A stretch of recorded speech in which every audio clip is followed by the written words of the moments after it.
mes amis, c'est Olivier Ringenbach. Tu es un lecteur du Courrier? Oui. Il est coupable.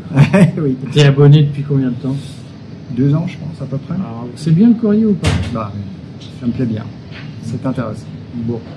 On va faire une interview dans des conditions sonores qui vont me valoir encore d'être haï. Ouais. Mais j'irai interviewer Olivier Ringenbach dans un pays étranger. Comment ça s'appelle ton pays? L'Alsace. Ah, quelle horreur! C'est une blague. Je voulais absolument interviewer pour notre émission que je vais publier vendredi soir. Excusez-nous s'il y a un peu de bruit, mais on est dans un... Voilà, il doit partir prendre l'avion. Le train. Ah oui, parce qu'il n'y a pas d'avion en Alsace. Non, il y en a, mais voilà. Le train, c'est plus pratique. C'est une blague. On va parler ton métier. Tu fais du textile en France. Tu es patron d'une entreprise textile. Alors c'est une entreprise un peu à part, mais tu es dans le secteur du textile. C'est ça. Tu as fait toute ta carrière dans le textile. Oui. Et puis tu as décidé d'ouvrir ta boîte. Donc moi je voulais que rapidement on dise deux choses, parce que les gens ont une idée du patron, c'est un salaud qui profite de la plus-value de l'ouvrier pour s'enrichir en ne foutant rien de la journée. Et puis les patrons, ce qu'ils veulent, c'est recruter des étrangers au lieu de français pour les payer moins cher et gagner plus d'argent. Et puis dès qu'ils peuvent partir à l'étranger, ils partent à l'étranger. Et je voulais que, à chaud, tu nous dises, toi, ton expérience du textile en France, qui est une filière sinistrée. Absolument. Le textile en France. Que tu nous expliques. Vas-y. Voilà. Bon, je suis dans le textile depuis... Regarde la caméra. Pardon. Je suis dans le textile depuis 94. J'ai fait 4 années de production. Ensuite, je suis parti à la vente pour proposer des produits colorants textiles pour les entreprises. Et je suis toujours là-dedans. Donc, mes clients sont des entreprises textiles, essentiellement françaises, qui teignent, impriment le tissu et effectivement qui produisent encore en France. Il y en a de moins en moins et il en reste quelques-uns. Et tu as toujours été en Alsace? J'ai toujours eu la chance de travailler là-bas. Il y en a qui trouvent que c'est une chose d'être en Alsace. Il y en a qui trouvent que c'est une chose. blague. Absolument.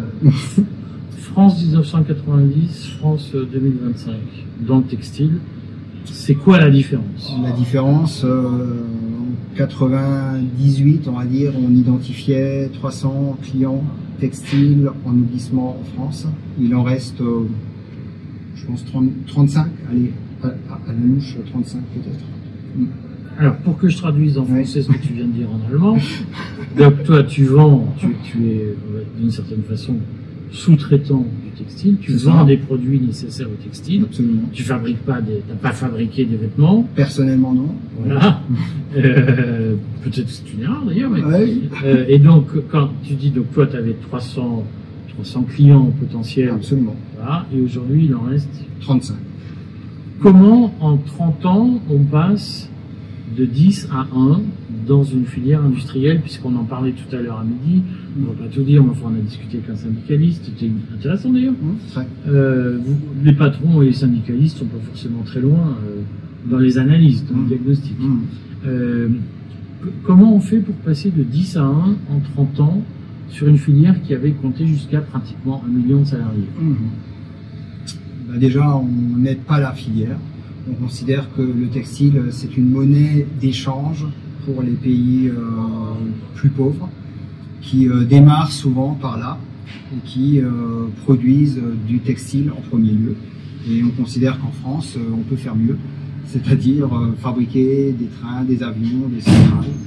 Et on accepte que le textile s'en aille en Chine, en Asie, en Inde, en échange de pouvoir leur vendre des avions et des trains qui ne vont pas manquer de copier assez rapidement. Mais alors, tu dis, parce que tu sais que moi je suis pas spécialement socialiste, même si certains parfois se sont posé la question, mais je ne le suis pas, tu dis il faut aider les entreprises. Est-ce que tu penses qu'on a besoin d'aider un secteur pour qu'il se développe?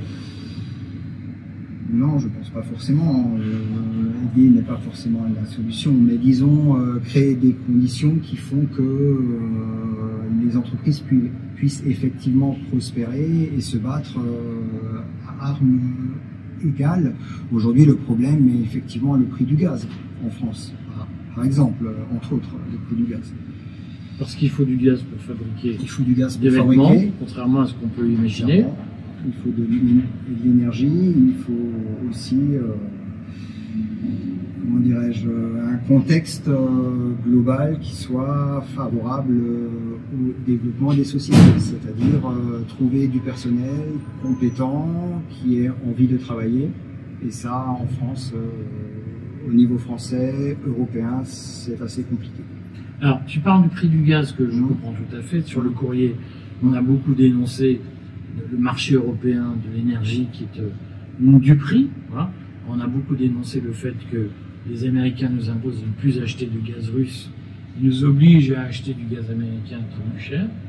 Mais ces questions se posent depuis l'opération militaire spéciale en Ukraine, c'est ça depuis 2022. Mais la désindustrialisation dans le domaine du textile, elle a commencé quand? La désindustrialisation a commencé il y a 35 ans, hein, clairement, c'est pas d'hier. Hein. Et comment on explique, puisque à l'époque la question du prix du gaz ne se posait pas, on achetait du gaz russe, et voilà, donc il n'y avait pas de sujet de prix du gaz il y a 30 ans, le sujet se pose depuis 3 ans. Donc il y a quand même 30 ans de désindustrialisation sans question du prix du gaz. Oui. Comment on explique ces 30 ans?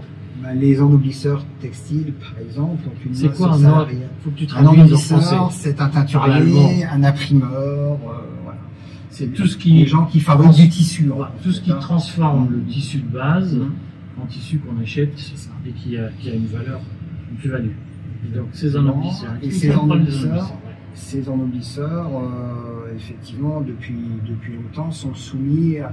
Alors, il faut savoir qu'ils ont une masse salariale qui est très importante. Ça veut dire que dans le chiffre qu'ils réalisent, enfin dans le prix de revient, il y a à peu près 40 à 50% de salaire qui correspond en fait aux charges patronales et au salaire net du personnel qu'ils emploient. Et ce pourcentage est très important. Il représente en France, alors en 1998, il représentait 43%. Aujourd'hui, c'est certainement pas moins. Et on a en face de nous des entreprises en Chine, en Inde, qui ont une masse salariale d'environ une dizaine de pourcents. Et donc, c'est quasiment pas possible de se battre. Le prix de revient en France est complètement intenable pour les produits de base, on va dire pas chers. Ce qu'on achète chez Shine, par exemple. On achète en vêtements, surtout l'habillement est tout à fait dans cette situation, l'habillement. Alors la solution à ça, mais en fait, je vous annonce que je viendrai faire un reportage chez lui en Alsace, puisque je parle allemand. C'est ça.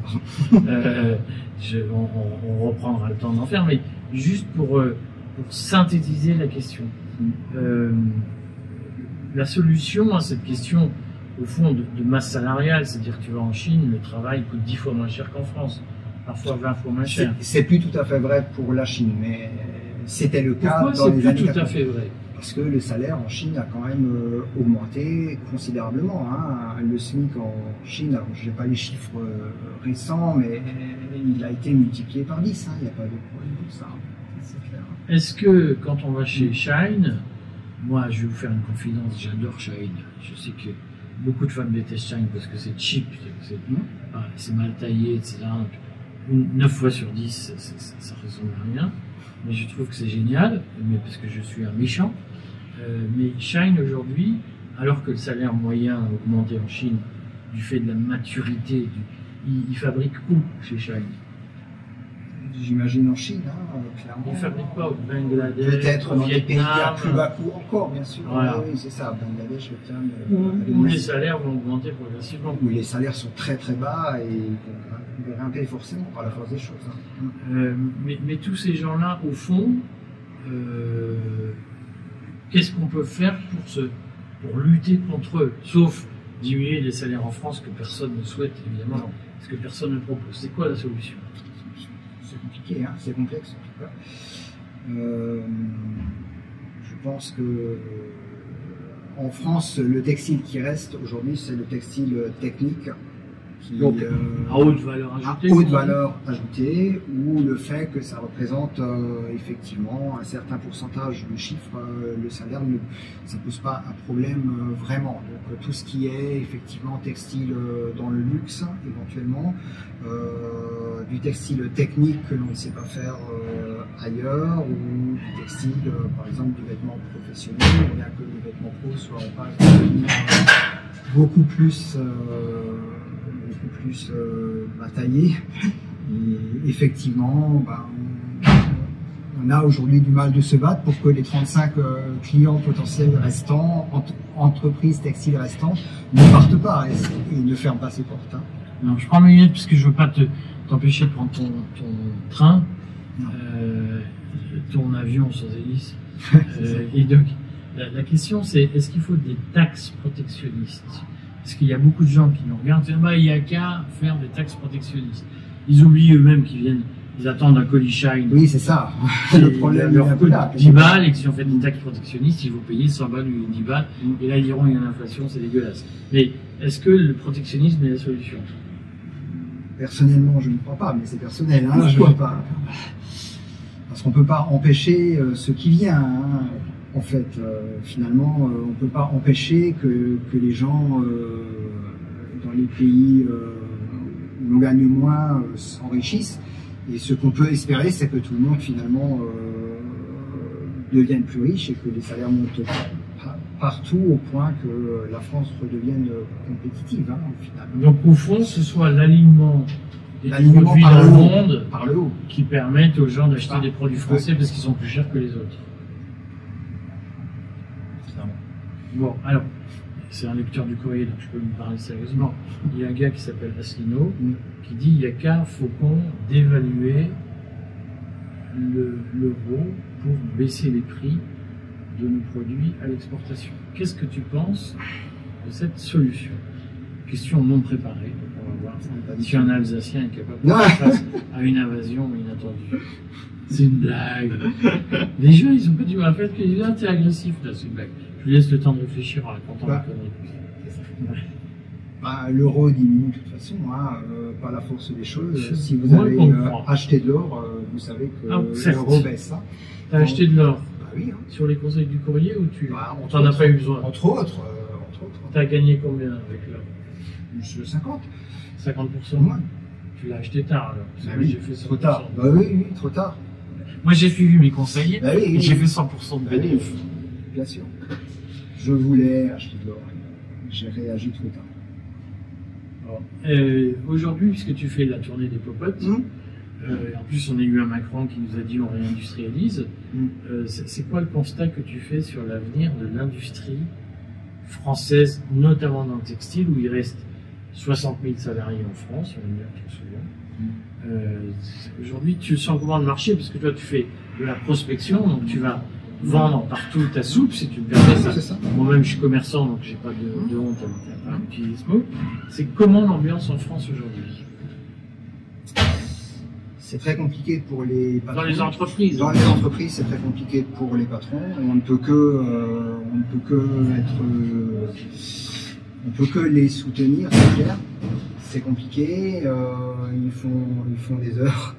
Ils font un travail de fou, c'est sûr. Ils y croient. On ne sait pas comment. Non mais tu dis ça pour nous faire plaisir. Non. En vrai, ils vont jouer au golf. Non. Ils attendent que l'argent tombe. Les patrons que je côtoie ne jouent pas au golf. Ils font combien d'heures par semaine dans ceux que tu côtoies? Je pense en moyenne entre 60 et 80. Hein. Je pense. C'est très dur. Hein. On se demande des fois pourquoi est-ce qu'ils le font encore. Souvent parce que c'est une société des parents et qu'ils n'ont pas envie de mettre la clé sous la porte et qu'il y a quand même du personnel à la clé. Alors ils continuent. Hein. Je pense à certains. Tu as combien d'enfants? 2. Ils ont quel âge? 26, 22. Est-ce qu'ils sont en France? Oui. Est-ce que ça te fait plaisir? c'est leur choix. Est-ce que tu leur as conseillé de partir à l'étranger? Oui. Pourquoi? Parce qu'il n'y a pas de quoi être très optimiste dans les années qui viennent et que j'ai envie qu'ils aient la plus belle vie possible, c'est tout. Et pourquoi tu penses qu'on peut pas être optimiste en France? Parce qu'on va traverser une période très compliquée forcément. Tu le sens quand tu vois tes prospects, tous les petits industriels, quoi. Tu vois pas Bernard Arnault, tu vois des gens qui ont des PME, Oui. des entreprises à taille humaine. C'est quoi leur état d'esprit aujourd'hui quand tu les vois?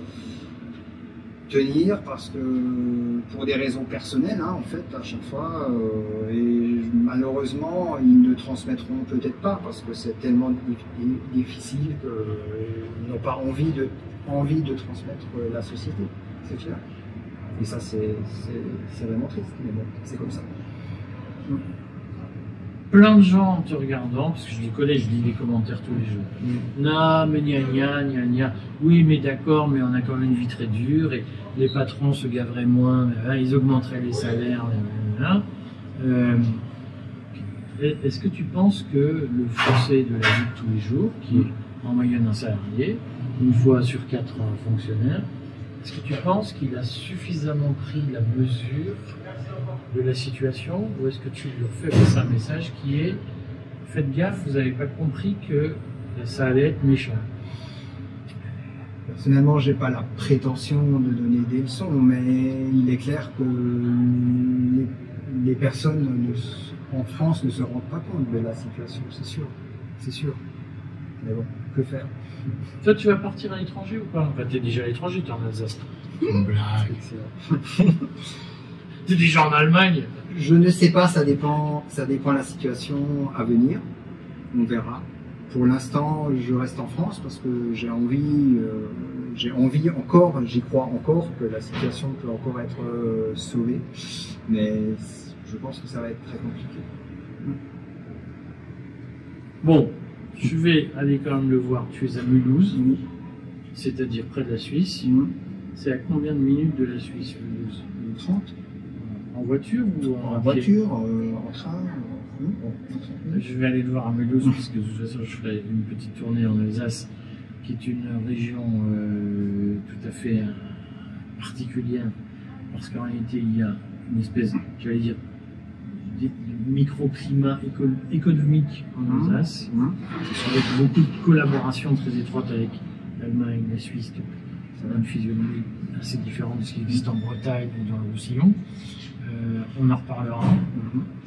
Mais merci Olivier de nous avoir donné ce moment. Et puis, écoute, merci d'être Merci au courrier. abonné du courrier. À toi, Eric. À bientôt. À bientôt. Merci.